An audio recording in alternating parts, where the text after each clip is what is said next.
Chapter 8. A Fair Captive from the Sky. The third day after the incubator ceremony, we set forth toward home, but scarcely had the head of the procession debouched into the open ground before the city than orders were given for an immediate and hasty return. As though trained for years in this particular evolution, the green Martians melted like mist into the spacious doorways of the nearby buildings, until, in less than 3 minutes, the entire cavalcade of chariots, mastodons, and mounted warriors was nowhere to be seen. Sola and I had entered a building upon the front of the city, in fact the same one in which I had had my encounter with the apes, and, wishing to see what had caused the sudden retreat, I mounted to an upper floor and peered from the window out over the valley and the hills beyond, and there I saw the cause of their sudden scurrying to cover. A huge craft, long, low, and gray-painted, swung slowly over the crest of the nearest hill. Following it came another, and another, and another, until 20 of them, swinging low above the ground, sailed slowly and majestically toward us. Each carried a strange banner swung from stem to stern above the upper works, and upon the prow of each was painted some odd device that gleamed in the sunlight and showed plainly, even at a distance at which we were from the vessels. I could see figures crowding the forward decks and upper works of the aircraft. Whether they had discovered us or simply were looking at the deserted city, I could not say. But in any event, they received a rude reception, for suddenly and without warning, the green Martian warriors fired a terrific volley from the windows of the buildings facing the little valley, across which the great ships were so peacefully advancing. Instantly the scene changed as if by magic. The foremost vessel swung broadside toward us, and bringing her guns into play, returned our fire, at the same time moving parallel to our front for a short distance, and then turning back with the evident intention of completing a great circle which would bring her up to position once more opposite our firing line. The other vessels followed in her wake, each one opening upon us as she swung into position. Our own fire never diminished, and I doubt if 25% of our shots went wild.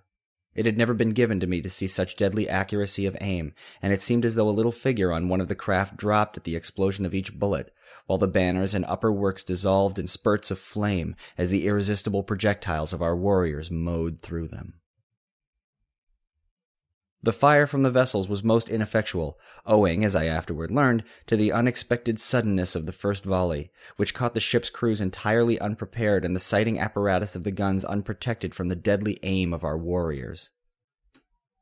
It seems each green warrior has certain objective points for his fire under relatively identical circumstances of warfare. For example, a proportion of them, always the best marksmen, direct their fire entirely upon the wireless finding and sighting apparatus of the big guns of an attacking naval force. Another detail attends to the smaller guns in the same way. Others pick off the gunners, while still others the officers, and certain other quotas concentrate their attention upon the other members of the crew, upon the upper works, and upon the steering gear and propellers. 20 minutes after the first volley, the great fleet swung trailing off in the direction from which it had first appeared. Several of the craft were limping perceptibly, and seemed but barely under the control of their depleted crews. Their fire had ceased entirely, and all of their energies seemed focused upon escape. Our warriors then rushed up to the roofs of the buildings, which we occupied, and followed the retreating armada with a continuous fusillade of deadly fire. One by one, however, the ships managed to dip below the crests of the outlying hills until only one barely moving craft was in sight. This had received the brunt of our fire and seemed to be entirely unmanned, as not a moving figure was visible upon her decks. Slowly she swung from her course, circling back toward us in an erratic and pitiful manner. Instantly the warriors ceased firing, for it was quite apparent that the vessel was entirely helpless, and, far from being in a position to inflict harm upon us, she could not even control herself sufficiently to escape. As she neared the city, the warriors rushed out upon the plain to meet her, but it was evident that she still was too high for them to hope to reach her decks. From my vantage point in the window, I could see the bodies of her crew strewn about, although I could not make out what manner of creatures they might be. Not a sign of life was manifest upon her as she drifted slowly with the light breeze in a southeasterly direction. She was drifting some 50 feet above the ground, followed by all but some 100 of the warriors who'd been ordered back to the roofs to cover the possibility of a return of the fleet or of reinforcements, It soon became evident that she would strike the face of the buildings about a mile south of our position, and as I watched the progress of the chase, I saw a number of warriors gallop ahead, dismount, and enter the building she seemed destined to touch. As the craft neared the building, and just before she struck, the Martian warriors swarmed upon her from the windows, and with their great spears eased the shock of the collision, and in a few moments they had thrown out grappling hooks and the big boat was being hauled to ground by their fellows below. After making her fast, they swarmed the sides and searched the vessel from stem to stern. I could see them examining the dead sailors, evidently for signs of life, and presently a party of them appeared from below, dragging a little figure among them. The creature was considerably less than half as tall as the green Martian warriors, and from my balcony I could see that it walked erect upon 2 legs, and surmised that it was some new and strange Martian monstrosity with which I had not as yet become acquainted. They removed the prisoner to the ground, and then commenced a systematic rifling of the vessel. This operation required several hours, during which time a number of the chariots were requisitioned to transport the loot, which consisted in arms, ammunition, silks, furs, jewels, strangely carved stone vessels, and a quantity of solid foods and liquids, including many casks of water, the first I had seen since my advent upon Mars.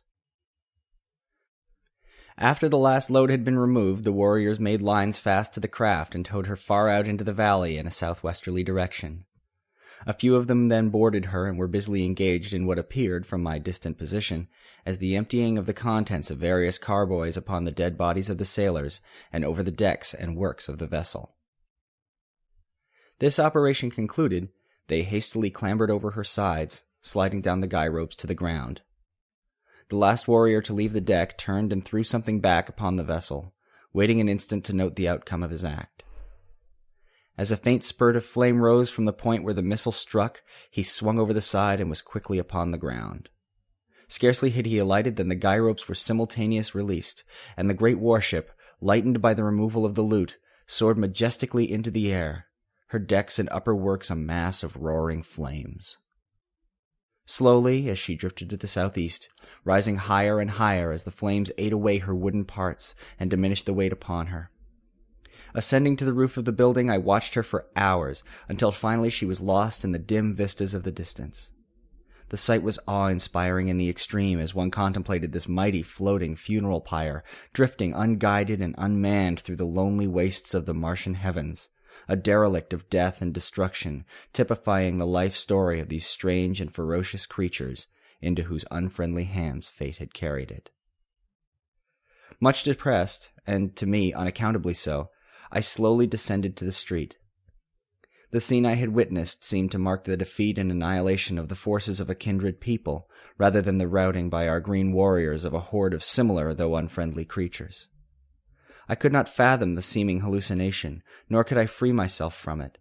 But somewhere in the innermost recesses of my soul I felt a strange yearning toward these unknown foemen, and a mighty hope surged through me that the fleet would return and demand a reckoning from the green warriors who had so ruthlessly and wantonly attacked it. Close at my heel, in his now accustomed place, followed Woola, the hound, and as I emerged upon the street, Sola rushed up to me as though I had been the object of some search on her part. The cavalcade was returning to the plaza, the homeward march having been given up for that day. Nor, in fact, was it recommenced for more than a week, owing to the fear of a return attack by the aircraft.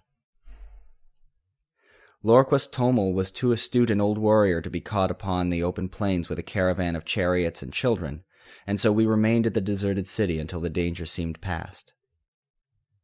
As Sola and I entered the plaza, a sight met my eyes which filled my whole being with a great surge of mingled hope, fear, exultation, and depression, and yet most dominant was a subtle sense of relief and happiness.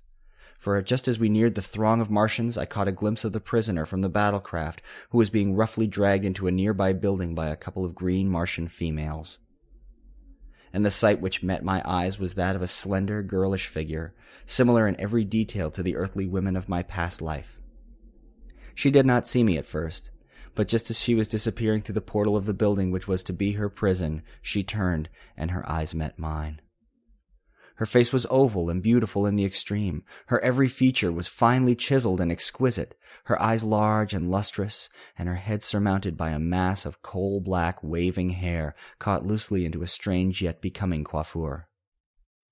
Her skin was of a light reddish copper color, against which the crimson glow of her cheeks and the ruby of her beautifully molded lips shone with a strangely enhancing effect. She was as destitute of clothes as the green Martians who accompanied her. Indeed, save for her highly wrought ornaments, she was entirely naked, nor could any apparel have enhanced the beauty of her perfect and symmetrical figure. As her gaze rested on me, her eyes opened wide in astonishment, and she made a little sign with her free hand, a sign which I did not, of course, understand. Just a moment we gazed upon each other, and then the look of hope and renewed courage which had glorified her face as she discovered me faded into one of utter dejection mingled with loathing and contempt. I realized I had not answered her signal, and ignorant as I was of Martian customs, I intuitively felt that she had made an appeal for succor and protection which my unfortunate ignorance had prevented me from answering. And then she was dragged out of my sight into the depths of the deserted edifice. End of Chapter 8.